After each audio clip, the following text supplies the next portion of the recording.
So, ladies and gentlemen, it's a bad day for fans of classic Hollywood and classic TV. One of the best actors of his generation, Earl Holliman, who became an overnight sensation with the Rainmaker, a part Elvis Presley almost got, has passed away at the age of 96. Now, this American actor, animals rights activist, and singer was known for his many character roles in films, mostly westerns and dramas in the 50s and 60s. He won a Golden Globe Award for the film The Rainmaker in '56 and portrayed Sergeant Bill Crowley on the TV police drama Policewoman from '74 to '78. Now known for many, many roles, including Giant, he's other notable films including Broken Lands, The Bridges at Toko-Ri, The Big Combo, I Died 1,000 Times, Forbidden Planet, Giant, Hot Spell, Anzio, The Desperate Mission, The Biscuit Eater, Sharky's Machine, and Gunsmoke Return to Dodge. He also several notable TV appearances in the pilot of the Twilight Zone, Hotel de Paris, The Thorn Birds, Gunsmoke, Murder, She Wrote, and Caroline the City. Now, 58 to 63, he also performed as a singer in a Tab Hunter Mole and had a record deal with such notable recording studios as Capitol, Prep, and Hi-Fi. Aside from acting, Holliman was also an activist and honorary chairman for Toys for Tots. He was also president of Actors and Others for Animals for 25 years. Now he leaves to mourn his husband of numerous decades. He's Craig Curtis. Now he officially retired in 2000, but his many years on and off the screen, 47, made him one of the most recognizable actors ever. Now born in Delhi, Louisiana, he's Cajun. His biological father, William A. Forrest, was a farmer. His mother, Mary Smith, was living in poverty with several other children and gave him up for adoption at birth, while her other children were sent to orphanages until she could take them all back, which he did. He was the seventh of 10 children overall. In later years, he was able to reconnect and establish relationships with them. He was adopted a week after his birth by Henry Holliman, a traveling oilfield worker, and his wife Velma, a waitress, who then gave him the name Henry Earl Holliman. He was so frail in infancy that one doctor predicted he would not live long enough to see childhood, but when Velma's sister provided him with a generous dose of castor oil shortly after, the ingredients proved to heal him tremendously and helped save his life. Although his upbringing and family history had strong ties to Louisiana, during his teen years he and his family lived in Kerrville, Texas for a time, as well as some parts of Arkansas. He once stated it made him a red-blooded Arkla Texan. Now, Holliman's early years were normal until Henry died when he was 13. He credited Henry and Velma with providing him with so much love and encouragement. Now that despite their own poverty, they helped him in terms of looking deep within himself, discover self-confidence, and converting his dreams into reality. Now, he saved money from numerous jobs as an usher to Strand Theatre and a newsboy for Shreveport Times, and as a magician's assistant before he left Louisiana for Hollywood. After an unsuccessful first attempt finding work in the film industry, he soon returned to Louisiana to be in California for only 1 week. Meanwhile, Velma had remarried, and Holliman disliked his new stepfather, Guy, so much that he lied about his age and enlisted in the United States Army during World War II. Assigned to a Navy communication school in L.A., he spent his free time at the Hollywood canteen talking to stars who dropped by to support the servicemen and women. A year after his enlistment, the Navy discovered his real age and he was immediately discharged. Now, he returned home. He worked in the oil fields in his spare time, washed dishes at various restaurants, and after some attendance at Louisiana Avenue, Fair Park, and Byrd High School in Shreveport, completed his public education at Old City High School in Old City, graduating with high honors. Now, after a successful football career in high school, he also served as senior class president. When he rejected a scholarship to LSU, he re-enlisted in the Navy and was stationed in Norfolk. When he left the Navy for good, he began studying acting again at the Pasadena Playhouse. He also graduated from the University of California, LA. During this time, he studied at the Playhouse in UCLA and supplemented his income working as a file clerk for the Blue Cross and with North American Aviation constructing airplanes, so a Renaissance guy. Now, while at Pasadena, he entered the Paramount lot by claiming he had an appointment with studio barber. Eventually became friendly with studio executives. He did get a small part opposite Dean Martin and Jerry Lewis in Scared Stiff. Next, he was cast Marine in The Girls of Pleasure Island, for which he needed a GI haircut. Finally saw the barber and ended up with a haircut and bangs that changed his life. Very handsome guy. Now, After he gained popularity in his image following a disc change in hairstyle, he then followed with 3 more films at 53. And the movies came like crazy. And of course, the Rain Man and Twilight Zone really made him. Now, when he played the Doom helicopter crewman in William Holden's war drama The Britches of Tokari and a gangster double-cross thug in The Big Combo, he drew more and more interest from all 4 moviegoers. He then co-starred in Jack Palance in the underrated crime drama I Died 1,000 Times and a remake of High Sierra. He also starred in The Rainmaker opposite Katharine Hepburn and Burt Lancaster, playing a rancher's timid son who finally must defy his brother to gain self-respect, for which he won a Golden Globe for Best Supporting Actor. Now, a big loss in Elvis Presley's career that Holliman bet him out, but you saw the parallels. His reign in the role in the Rainmaker brought him such praise that columnist Luella Parsons cited him as being as dedicated as though he were Marlon Brando and Auntie Perkins combined. Now, we were hearing rumors of his sexuality, but it really didn't matter to us that loved his acting style because his life was private. Now, he wasn't nominated, but it was a great performance as the son-in-law rancher Bick Benedict, played by Rock Hudson in Giant. Holliman played many roles set in the American West.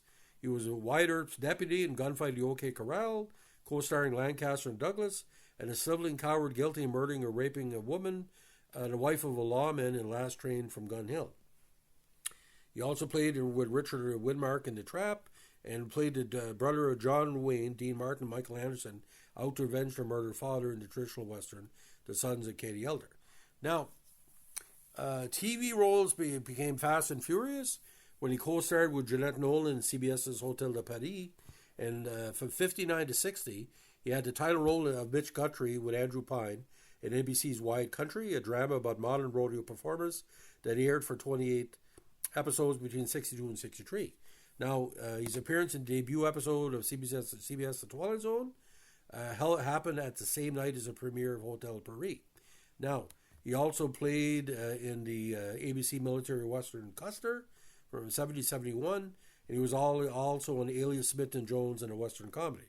Now, for the more modern era, he became kind of an overnight sensation again by playing Sergeant Bill Crowley opposite Angie Dickinson in Police Woman. He co-starred in all 91 episodes of the series, which he later remarked changed his life. He later took part in numerous other productions, including a CBS remake of All About Eve, was filmed on location in Nashville, which also featured Lonnie Anderson, Linda Hamilton, and Cooper Huckabee. He was also a regular panelist on numerous game shows, including the Hollywood Squares, and his most notable role during his period of his third level was in the Thorn Birds with Richard Chamberlain and Rachel Ward. He also took part in the Gunsmoke reunion movies, Gunsmoke, Return to Dodge, and as Jack Flagg, having guest starred in the Gunsmoke TV series with James Arness 3 times between 69 and 73. Now, he played, again, many game shows, including the 25,000 and 100,000 Pyramid, was also on 2 episodes of Murder, She Wrote, and he also played the lead role of Detective Matthew Durning on the CBS sitcom P.S. I Love You, a role which he got due to his prominence in Police Woman 2 decades prior.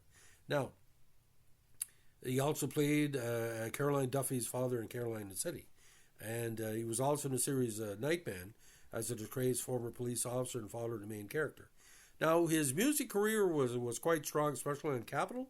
His songs included The Teenager Sings the Blues, Nobody Knows How I Feel, Don't Get Around Much Anymore, Sitting in a Cabin, If I Could See the World Through the Eyes of a Child, and In the Mood for Love. Now, in May 76, he kind of revived his career on the stage on the John David Show, singing a vaudeville-style version of Hey, Won't You Play Another Somebody Does Something Wrong song with Davidson.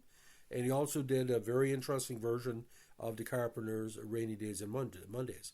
Now, on the stage again, many roles, including Oklahoma in the early 60s with Drew accolades like you wouldn't believe.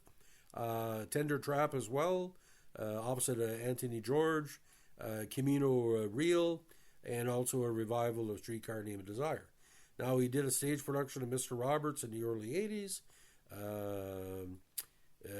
other versions of Arsenic on Old Lace, and same time next year with Julie Summers. Now, In '60, he lived in Paris in a flat in Left Bank. Although he adopted a French culture and language quite rapidly, he maintained his reputation as being American as apple pie. Now, he was also a longtime resident of Studio, California. Now, a big supporter of Dwight Eisenhower in the '56 presidential election, he wasn't a Baptist faith. He was also Grand Marshal of the annual 4th of July parade in Huntington Beach, California in '76. Now, Holliman, who never disclosed any marriages at the time, was seemingly outed by the Advocate in 2015, but we know, like Jim Neighbors, his personal life had nothing to do with his talent. Now, for several years, various sources erroneously reported that his original name was Anthony Earl Numenkina. In fact, Nemkina was a child actor born in '42 who appeared in the film Pony Soldier. Holliman is not in the film, even though his sources claimed he would be. Now, Holliman died in hospice care at his home in Studio City on November 25, 2004, of the age of 96. And again, he's survived by his husband, Craig Curtis, who has been speaking very fondly of his husband in recent hours. And please check some of the comments, because Craig and Earl had a great life together, and Craig was always a great supporter of his husband's career. Now, during the late '70s, he served as a national honorary chairman for the Marine Toys for Tots Foundation. Now, he was vegetarian. He was against the exploitation of animals by using their fur for clothing. He was known again in work as an animal rights activist, including his fellow friends like Betty White, and serving for 25 years as president of Actors and Others for Animals. He was well known also for nursing animals in his own property, at one point feeding roughly 500 pigeons in a day, as well as healing a wounded dove and a blind opossum inside his home. For many years, he was one of many in the film community to help organize meals during the Christmas season for less fortunate at the Los Angeles Mission. Now, awards and nominations. In addition to his Golden Globe Award for Best Supporting Actor, he also earned a nomination for a Golden Globe Award for Best Performance by an actor supporting a role in a TV series for his role alongside Delta Burke in the short-lived '92 sitcom Delta. For his contributions to the film industry, he has starred the Hollywood Walk of Fame. Now, we're going to go over again the filmography again, but ladies and gentlemen, what a career! And the only person I can say could compare with him of the modern era for this type is sort of like a poor man's Burt Lancaster. His TV roles and his movie roles were just tremendous. Now, he first appeared on the screen in Destination Gobi. Again, 53, the Arizona Outpost, all known as Devil's Canyon. Then Broken Lands at the Bridges of Tokari, I Died 1,000 Times, Forbidden Planet, Giant, The Rainmaker, Gunfight in the OK Corral, Don't Go Near the Water, The Trap, Last Train from Gun Hill, if you can find an underrated movie, Armored Command, Summer and Smoke, The Sons of Katie Elder, A Covenant with Death, Anzio, The Desperate Mission, Tribes, Cannon, the TV film of Cannon, Duel, Man Drinking in Cafeteria Uncredited, $6 Million Man, Wine, Woman, and War, TV film, Cry Panic, Alexander, The Other Side of Dawn, Good Luck, Miss Wyckoff, Sharky's Machine, and then Gunsmoke, Return to Dodge, and Bad City Blues. Episodic television, a couple of Playhouse 90s, a few craft television theaters, Westing Desilu Playhouse, of course, Twilight Zone, the very underrated performance in Where's Everybody, Hotel Paris, 33 episodes, we played the Sundance Kid, The Dick Powell Show, Bus Stop as well, Checkmate, GE Theater, White Country, Bonanza, Dr. Kildare, The Fugitive, very underrated Good Guys and the Bad Guys, 12 O'Clock High, The FBI, Custer, Judge for Defense, Marcus Welby, Gunsmoke, It Takes a Thief, The Wonderful World of Dizzy, Ailey Smith and Jones, Ironside, Medical Center, The Rookies, Streets of San Francisco, Police Story, Police Woman, again 91 episodes, Chips, playing himself, The Thorn Birds, Hotel, Empty Nests, P.S. I Love You, Murder, She Wrote, In the Heat of the Night, The Larry Sanders Show, Delta, American Masters, where he played himself in a Rod Serling documentary, Captain Planet and the Planeteers, Caroline the City, Nightman, and then Voices, and he played himself again in many shows, and had guest spots in The Tonight Show from 70, 63, 79. Now, game shows, again, Hollywood Squares, 33 episodes. He was also singer in the John David Show, AFI tribute to Betty Davis playing himself, Primetime Emmy Awards, again the $10,000 Pyramid, 95 episodes, and various tributes over the years. He's one of the last male links to, again, a traditional studio system.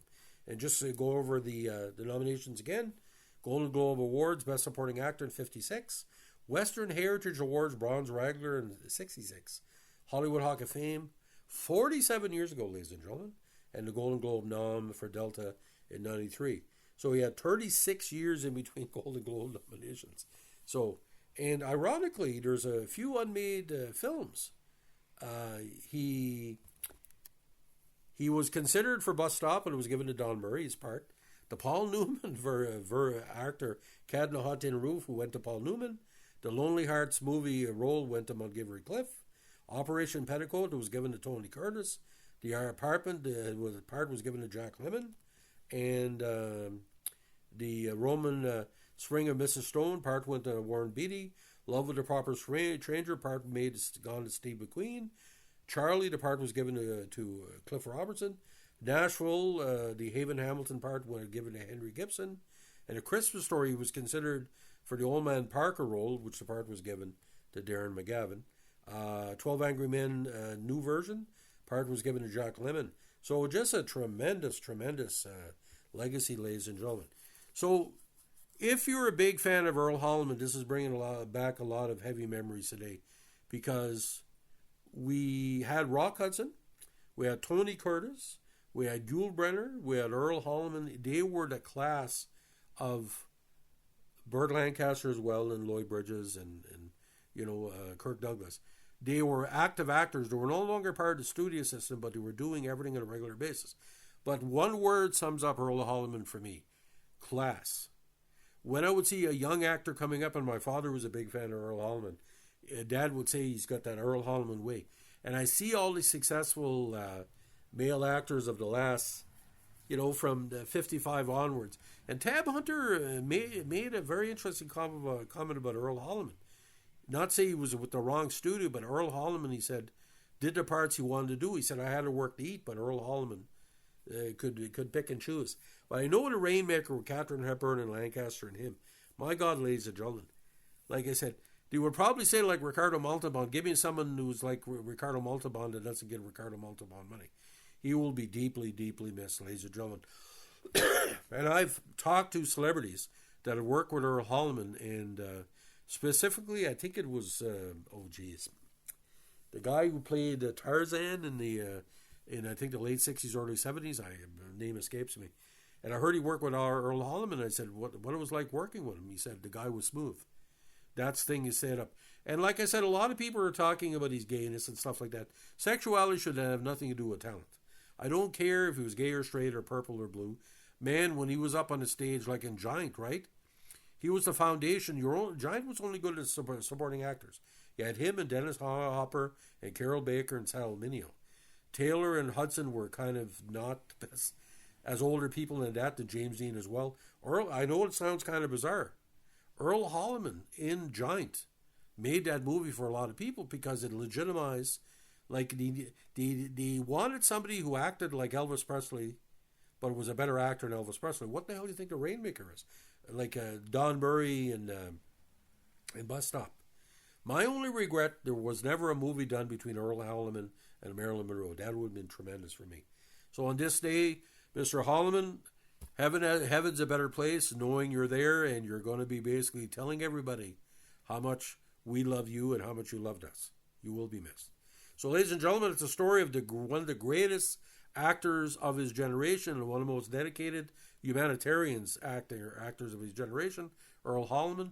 If you like what we're doing here with our movie tributes, let us know with a like, comment, subscribe, or share.